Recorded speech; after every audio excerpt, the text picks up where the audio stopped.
Welcome to the GAB Talks by the Independent Press Award. I'm your hostess, Gabby Olzak. To participate in the 2024 Book Award competitions, please visit independentpressaward.com and nycbigbookaward.com. Thank you for joining us today. We'll be speaking with Dr. Jennifer Nash, author of Be Human, Lead Human, How to Connect People and Performance, winner of the 2024 Independent Press Award in the Relationships category. Jennifer interviewed more than 400 leaders and executives. Her research has been presented at Harvard, McLean Institute of Coaching, and Columbia University. I have to say that once I began reading, it was really difficult to put the book down. So many relatable stories. It was really fantastic. Through real world stories, research, and empirical data, Jennifer concisely outlines how to be a successful leader by connecting on the human level. Be Human, Lead Human is a take action roadmap to successful leadership and elevated performance. Jennifer pinpoints your current skills, outlines your goals for leadership, and arms you with the necessary tools that you need to be a successful leader. During the past 25 years, Jennifer has held executive roles at Deloitte Consulting, Ford Motor Company. A strategic advisor, executive coach, consultant, and professional speaker, Jennifer is the founder and CEO of Jennifer Nash Coaching and Consulting. She received her MBA from the University of Michigan and her PhD from Case Western Reserve. Jennifer joins us today from Texas. Congratulations, Jennifer, and welcome to the GAB Talks. Thank you so much, Gabby. I'm so excited to be here today. Me too. I'll tell you, as I mentioned in the intro, it really was a great book. I couldn't put it down. So many relatable stories, and it was just really interesting to read, and so many aha moments. But I want to get to something interesting that I read. Sort of the impetus to start the book began with a paper plate. I love the story. So share that with us. So the paper plate is the story that I opened the book with. It's a personal story. It happened to me. And it's about the time when I was working at Ford Motor Company and we had a new CEO come in. And, back at that time, the economy was really struggling and things were really tough. And so the organization decided that they wanted to have an appreciation day where they were going to raise employee morale. So they brought in stickers and paper plates and, pens and scattered them across these tables in the hallway. And they invited everyone to come down and fill out, a plate. And they wanted us to write, a message of appreciation and then give it to someone. Okay. It took me a while. And I kept thinking, who am I going to give this to, And I finally decided, I think I'm going to give it to the new CEO. His name was Alan Mulally. Why not? Why not? Right? Because he's got a lot on his plate right now. He's basically trying to save the company from the brink of ruin. And so I felt like he needed a little attaboy. So, I write out this plate, I put it in an envelope and send it off to him in interoffice mail. And I don't think that I'm ever going to see it again.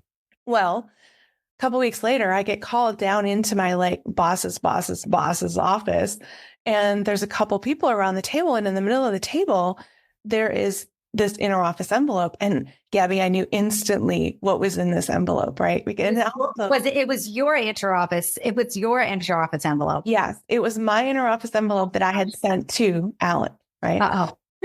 But it was opened. And so one of the things that really bugged me was that those interoffice envelopes, I don't know if your listeners remember them, but they had this little twine that you could make this little figure eight around. I remember those pieces.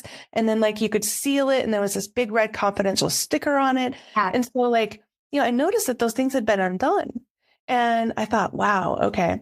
And so they tell me that they can't get this plate to the CEO. And I'm thinking, well, what happened? Is interoffice mail not working anymore? Did we let those people go? What's going on? And all they could tell me really was that they just didn't think it was appropriate and they couldn't give it to him. And I thought, to myself, well, I don't think it's for them to decide if that's appropriate or not, because it was a gift that I was giving this person. And who are they to decide if that should go to this person or not? Why doesn't that person get to decide if they want to accept the gift or not? And they never said who you can and cannot send it to. Exactly. There were no rules around that, but clearly I was butting up against some of these unwritten cultural rules. And at the time, the company was very patriarchal and very hierarchical. Mm-hmm. And so I just decided, that didn't work for me very well. And so, I took the plate, I walked straight out to my car, and I drove right over to World Headquarters, and I went up to the 12th floor, and Alan wasn't in. So I gave it to his assistant and said, "Hey, can you make sure that Alan gets this when he gets back?" And she's like, "Sure." And so I went back down, and went back to the office and kept working. And I just really didn't think I was going to hear about it again. And so a couple of weeks later, I come into the office and my voicemail light is blinking. And I'm like, "Oh, okay, I have a message." And so I hit play on the message, and it's Alan. And he's telling me like, wow, this gesture of appreciation meant to him. Like, he actually took the time to call me and tell me this, right? And I'm a people leader, like far down the ladder. He's never met me. He doesn't know who I am. And I was just floored that here's this leader trying to save this company, and yet they took a minute out of their day to tell me that they appreciated the gesture that I had given them. So because I connected with you on that human level, how did that make you feel? How does that affect how you felt about working at Ford? Yeah. I mean, I felt for the first time in my career, and I'd been working 16 years at that point. Mm-hmm. That was the first time that I felt that I was seen and that I was valued more than just an employee, right? And the work output I could give to the organization, but as a human being. Yeah. It just shocked me. And then, of course, I started to think, well, how come there aren't more leaders like that? Why don't we have more leaders like that in the world? And wouldn't this be an amazing world and amazing workplaces if we could have more leaders that led in that way? It seems kind of obvious, doesn't it, that you have people that work for you. Why not connect on a human level? So what's missing? Why haven't leaders been doing this? I think there's a couple of reasons for it. I think first and foremost, when we look at the leader behaviors that are role modeled for us, we don't often see them. That's true. I mean, I can count on one hand the number of times I saw a leader role model something like that in the 16 years prior to that moment. So I think that's one of the reasons. I think one of the second reasons is that for so long, we have had this belief that leaders needed to be perfect and they needed to be the heroes and they needed to have all the answers, and the way that they knew how to do things was the right way. And so there wasn't a lot of questioning going on, and we sort of put them up on pedestals and didn't really look at them as humans. We looked at them as these superheroes who could do all of these things and they were infallible. And so we took away sort of that human quality to them when we did that. And I think the third reason that doesn't happen is that there's oftentimes this tendency to perceive that if someone is kind or someone is compassionate or someone demonstrates some type of empathy in the workplace, that it can be viewed as a weakness. Yes. And it's anything but. Yes. Tell us about human leadership. Exactly what is it and why is it needed? So human leadership is an invitation for leaders today to rethink how they think about and practice leadership. It's an invitation to use a lot of these, what we typically call soft skills, as their primary skills in leading people. Typically, people skills were considered soft skills. I have a problem with the word soft skills. Okay, me too. Yeah, because they're anything but soft. They're the hardest to measure and master. And yet they're relegated to this like lesser than or less important than because of the word that they give them, right? We call the hard skills and the technical skills and the functional skills, those are the ones that get measured and rewarded at performance review time. It's rare that we get rewarded or measured or evaluated on our soft skills at review time. So anyway, so human leadership is a set of principles and practices that help leaders put people first in their decision-making and first in their consideration set. Before performance. Yes, exactly. As your tagline says, prioritizing people to power performance. You got it. So instead of prioritizing that procedure or prioritizing that process or prioritizing the profitability, we're asking leaders to think about what does it take to help your people perform at their best, give them the tools that they need to succeed. And when those two things happen, everything else falls into place. Let's get back to Alan Mulally. the gentleman that you sent the lovely note to on the paper plate. He was the former president, is the former president and CEO of Ford Motor Company. In fact, Fortune magazine named him one of the world's greatest leaders. Time magazine named him one of the world's most influential people. He wrote your foreword. It was short and sweet and very to the point, and it was perfect. You experienced while you were working at Ford alongside him, his working together management system. Yes. What is that culture and why was it pivotal to Ford's success? Yeah. So the working together management system had everything to do with how Alan turned around Ford Motor Company. So the working together system essentially said, we're no longer going to operate with the behaviors that we had prior to me coming here. We are going to have a new set of behaviors and a new culture that encourages working together, encourages collaboration, encourages people trusting each other, people supporting each other, and people helping each other to get the job done, which was very different to the culture prior to that. So working together came in. We even had on our little badges when we, badge in a little, on one side, it would say like one Ford, and then it had the cultural behaviors. And on the other side, it had like the working together principles and practices. And so everyone had this. Yeah. It was very clear from Alan, like what the expectation was and how we were going to treat each other, how we were going to interact, and how we were going to collaborate to save the company and move it forward. And it worked. You said something before, trust. Why is trust so important? And why do leaders lack that trust with their workers?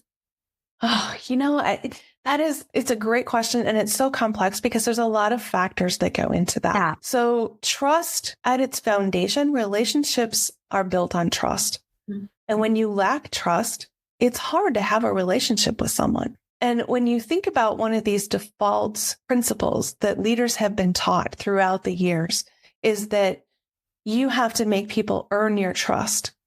You can't just give it to them. You have to make them earn it. And for some reason, that has proliferated, right, throughout organizations. So think about it, like when we're babies, we innately trust. Yes, we just trust. And somewhere between when we're born and when we start that new job outside of college, we have learned that to make people earn our trust instead of just giving trust first. Now, it's interesting because in high trust organizations, they outperform the market 286%. So we have these hard numbers. We have these quantitative results that show that when you lead with trust first and you give trust first, that organizational performance is much better. Have people defaulting to not trusting each other. It's easy, I think, as a leader to fall into that. And as you mentioned, young people coming out of college, they're put in a position. I have a young daughter who just started working, and there is that issue with trust with her boss. And it's difficult for her to do her job because she is not trusted by her superior. And it's a real challenge. How did COVID exacerbate leaders' shortcomings in dealing with the human aspects with their workers? That's a big one. It is a big one, and I will say that like COVID was the straw that broke the camel's back in terms of leaders lacking the tools that they needed to lead people, but getting away with it until COVID. Because all of a sudden now you can't manage by walking around and seeing people, right? Because you're not in an office. Right. You can't manage or lead with the tools that you were using before. And so now you have to figure out, how am I going to lead people if number one, I can't see them physically. Number two, if I can't walk around and make sure that they're doing what they're supposed to be doing. And number three, if they're not even coming into the office, how do I trust them? Going back to what we were talking before, how do I trust them that they're actually going to work? How do I know they're not watching TV all day? Right. But it's interesting because of that, I think leaders did start relating on more of a human level. They had to, because when COVID hit and people all started working at home and Zoom started, right? We remember with Zoom at the beginning, like all kinds of things happening in the background. Oh my gosh. Yes. There was no function, right? They didn't have that yet. So you saw the whole messiness of life going on behind you. And, leaders had to deal with that. All of a sudden, they have employees that, I've got to do childcare. I've got to do elder care. I don't have anybody to walk my dog. Like there were these things going on that they had to now address. And so performance levels were high. They were. And that's the thing that is so interesting to me, right? Like 94% of employers rated performance higher during the pandemic than before the pandemic. Now, this is when people were working at home. Right. So wouldn't you think that if the performance was higher and they see that quantitatively, wouldn't you think that they would then trust that people are getting their work done and they can be trusted to do the work and perform at the level they need to perform at?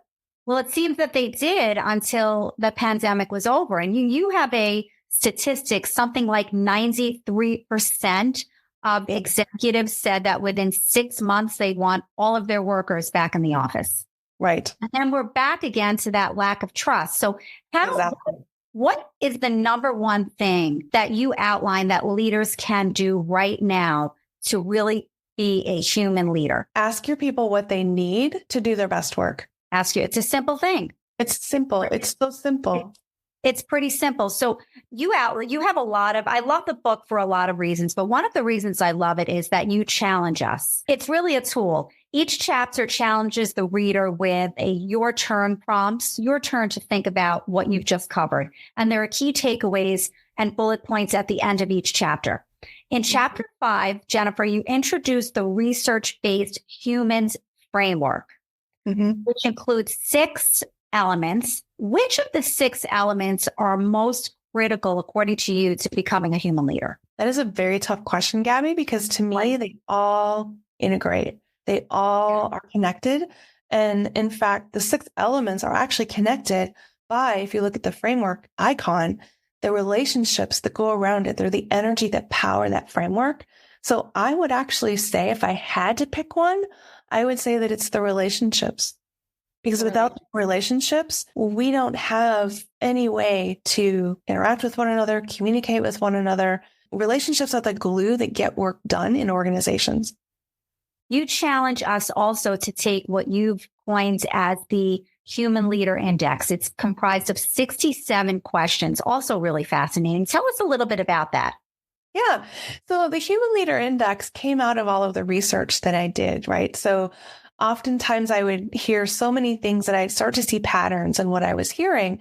And so that became the foundation for creating this framework of actually actions and behaviors and thinking and beliefs that people have around leadership today. And what are they doing? And when they take the index, they can see, where do they fall on that spectrum? Are they demonstrating human leader behaviors? Are they up towards the top of the scale with their number when they get their result?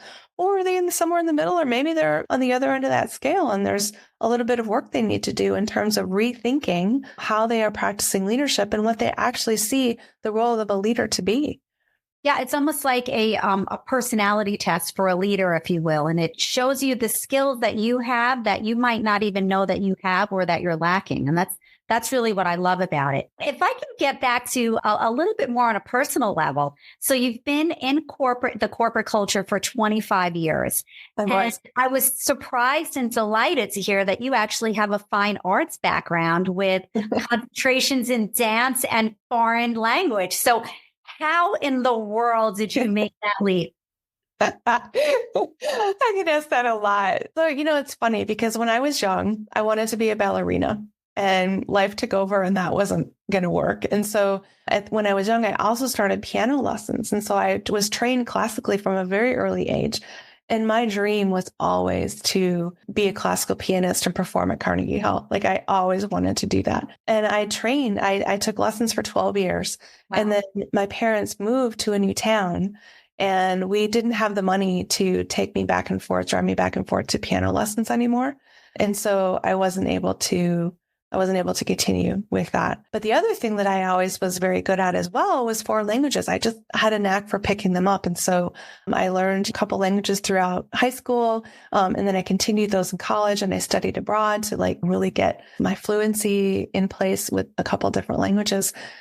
And so when I started undergrad, I thought, well, what am I going to combine this with? Because I want to be marketable, I want to be able to get a job and support myself. Yeah. And so the thing that came to mind was that I'd always loved different cultures and different customs and learning about people and understanding their perspectives and just really understanding the world outside of my front door. And so I decided, well, if I studied international business, then foreign languages make sense with that, right? Because then I could be working overseas and all those kinds of things. And so I put those two things together. But when I started my first job out of college, it was really a foreign world to me, because here I am with this background in foreign languages, with this background in dance, with this background in music. I could not make sense of this business world where people kept talking in like sports phrases and, everything was just more regimented, and it didn't make any sense to me. And I spent a lot of time observing and just learning and trying to figure out, where am I going to fit into this world? And it took me a long time to figure that out, but I ultimately figured it out when I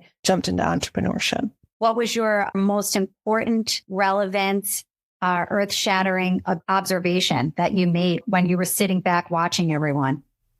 Oh my gosh. I think it was just what fascinated me were the motivational drivers behind why people were doing things the way they were doing things in the workplace. Right? And what were those? Some of them would be like they wanted to be in a favorable position with the boss, or they wanted to be picked first to have like that stretch assignment or that cushy project or the corner office. It was a lot about what they could gain from that, sort of for themselves. Yes, exactly. Because you outline that in the book. You say, you suggest try not to, you give an example of a young man who started a new job. I like that example. It was very relatable. Really trying, a real try hard, doing everything that he thought that he was right. But while he was trying to climb that ladder, he made a lot of enemies on the way up because it was a self-serving motivation. Yeah. And also he was young, right? He didn't know what he didn't know. He didn't know how he was being perceived. Yeah. And so, I observed a lot of that, right? And so it was just always very interesting to me what people prioritized as important to them and what mattered to them and how that differed between people. And yet there wasn't a lot of acknowledgement of that from the management of the leadership. It was always interesting to me. Do you have any advice for folks, young people or of any age, who work with leaders who do not adapt and who do not embrace the human leader element? Yes. For those leaders, and, maybe even for your daughter, with her situation with her boss, if you're working with a leader or a manager who doesn't trust you, I would invite you to keep in mind that trust issue is not about you. It's about that manager or that leader and where they feel like they are falling short, but they don't want to admit it. Right. And so it's not you. They have that issue that they need to deal with. If that environment isn't working out for you, if it's becoming a toxic culture because of the behaviors, find another job. Don't stay. It's not worth it. Definitely not worth it. So this book, you say in a quote, this book is designed to help you upskill your leadership for the 21st century. Yeah. What does that mean?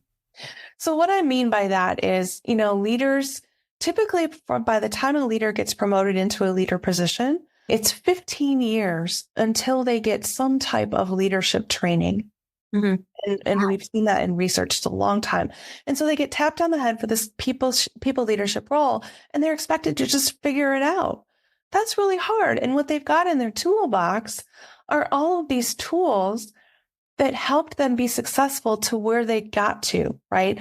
The tools to help them lead projects, the tools to help them manage tasks, the tools to deliver work on time, those kinds of project tasks and tools. Those don't work to manage people, as you know. Yes. So when I talk about upskilling, the reason I talk about the book as an opportunity to upskill is because we know not only is there a shift in how you have to manage and lead and do your work when you go into a leadership role, now you're leading people. You're not leading projects anymore. You need a different set of tools to do that. And upskilling is also involved because as AI comes onto the scene, your job as a leader is to understand what changes is that wreaking on your workforce, right? How are their jobs going to be different? What tasks are going to be different for them? How are they going to need to adapt to that? And how can you help them learn how to grow those skills that they're going to need to be successful going forward? So it's upskilling in a couple different ways. Mm-hmm. It's also upskilling because it invites you to think differently about the role of a leader and what that means going forward. We know now that command and control is dead. It does not work anymore. People want autonomy. They want voice. They want choice. So how can you integrate that into your leadership toolkit and be a coach and a facilitator and gain those skills, upskill yourself so that you are able to lead people going forward. And you even suggest in the book, Jennifer, don't wait until you're in that leadership position. Start upskilling yourself now from an entry-level position. And then when you get to that leadership position, you're set. Absolutely. You will know how to connect with humans and how to connect with your people. Absolutely. I love that. I love that part of the book as well. Mm-hmm. So who should be reading this book? Is it for professionals only?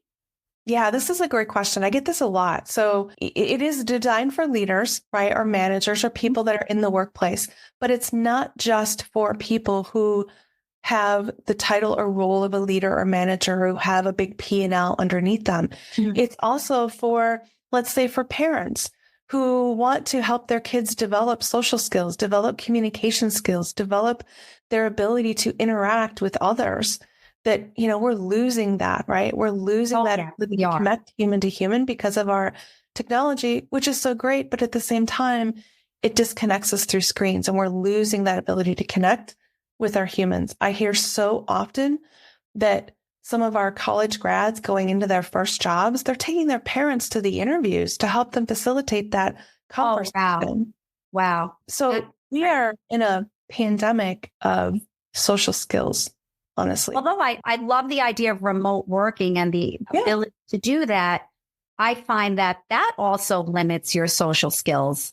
Also, young people go just sitting in their living room or in an office all day without connecting with other humans in the office face to face. There's no more water cooler talk. Right. Exactly. And as you know, that's where a lot of things happen at the water cooler. It's true. A lot of things happen there. So Jennifer, this was your debut book and it's fantastic. So any plans for any other books? Because I know you do a lot of consulting and public speaking. I've been asked that quite a bit. There are a few other things in the works, but right now I am focused on getting an online course out there that's going to be about the humans framework and the masterclass to help people learn about that tool. That's fantastic. So Jennifer, share your life mantra with us. My life mantra? Yes. I know you have one. So the very first one that came to mind, Gabby, when you asked me was a quote from this Robert Frost poem. 2 roads diverged in a wood, and I took the one less traveled, and it has made all the difference. That was the first line in your book. I love that. Yeah. Wonderful. So Jennifer, how can we find out more about your work? Hopefully find out about the course that you're planning to do and purchase the book. Sure. So if people would like to learn more about me, they can go to my website, which is drdrjennifernash.com. There, they will also find a link to the Human Leader Index. It's complimentary. They can take that. There's also a link there to the book. And they should be able to find the book wherever they can purchase their books. Amazon, Chapters, Barnes & Noble, anywhere they prefer to buy their books. It's also at a couple independent bookstores. Book People here in Austin, Texas is carrying it. They've got signed copies actually right now. And Schuler Books in Ann Arbor, Michigan also has some signed copies on the shelf. Oh, and if you're flying, the Detroit Metro Airport at the Ink by Hudson stand near gate A46, I believe it is, also has some signed copies in stock. Fantastic. Thanks so much. Jennifer, this was really, really interesting. I appreciate all of your advice, all of the tools, and the book is a must read. Listeners, please go out there and get it. Be Human. Love to read another book of yours and possibly see the course that you have. It seems to be, really helpful. It'll be a masterclass on connecting on a human level as a leader. Yes. Fantastic. Thanks, Jennifer. It was a pleasure meeting with you. Join us for our next podcast. This is your hostess, Gabby Oldak. Until next time, keep on reading.